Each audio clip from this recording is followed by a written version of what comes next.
the focus has for so long been on the sugar industry that there's what I call a geographic imaginary, that the sugar industry is the problem and that you're going to be able to recreate a continuous Everglades by getting rid of the sugar industry. That it's true that it shouldn't have been there if we want to look at the past, but that but that it still shouldn't be there, and that by getting rid of it, it'll allow us to do things that we otherwise couldn't do.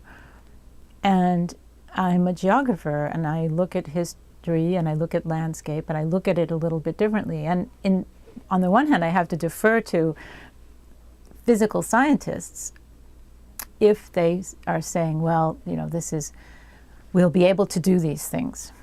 But when I turn to ecologists or people who are looking more at what happens in landscapes, some of them come down more the way that I'm coming down, which is, we'll see what we can do with this and how it'll play out.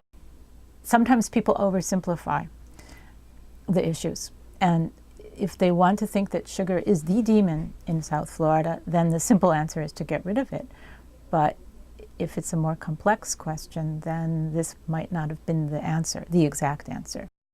That sugarcane isn't necessarily a bad crop.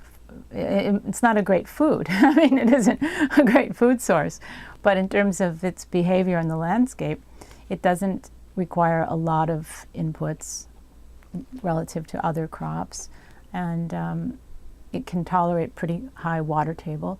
So in terms of behaving like what was there historically, it's not so far off. And so I think there's two groups. I mean, one group thinks that sugar should be out of Florida, gone. They think it's the worst thing for the environment.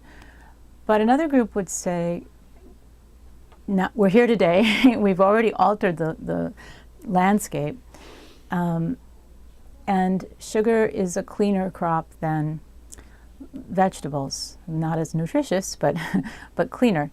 And we would also ask, well, if we reduce sugar production here, where are we suggesting it be produced where it isn't going to have an environmental impact? I mean, all agriculture has an impact.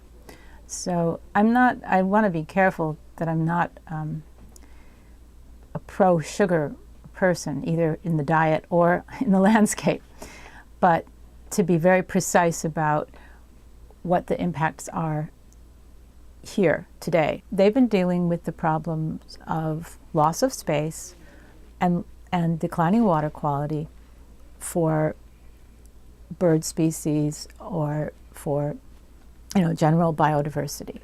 And so from their perspective, this just gives them something to work with to bring these numbers back up, and to improve environmental quality. So we wouldn't differ on those goals. It's just, for me, I'm not sure that this is going to achieve that. This doesn't threaten anybody's business except it threatens jobs, but it doesn't question development in South Florida. It doesn't question the amounts that were being made in real estate. It provides returns to as I said, the portfolio shareholders of U.S. Sugar. Obviously, the corporation, the decision makers wanted out. They took the deal. So it's a business person's deal but there's been, as I've explained, a long focus on sugar to the exclusion of more difficult questions about how development is managed. The questions that would have, some of the first most vehement supporters of downsizing the sugar industry were developers, land developers. And I don't want to, but I'm just saying that there are different factions of capital. They have different interests. That plays out in the landscape of South Florida. And if you can scapegoat one and make others happy, then you can, it's a solution that isn't harming the interests of the people who are helping to make these decisions. And so you can see that. I mean, that's pretty evident from this.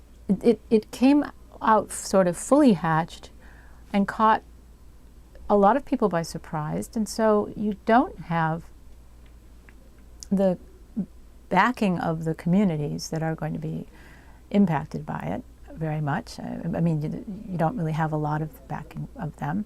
That shouldn't be underestimated.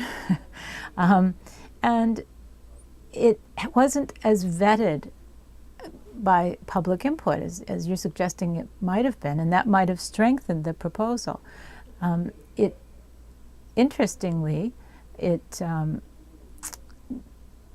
solved some problems for that company that had to do with declining rates of profit and declining resource base, having to do with issues of soil subsidence over time.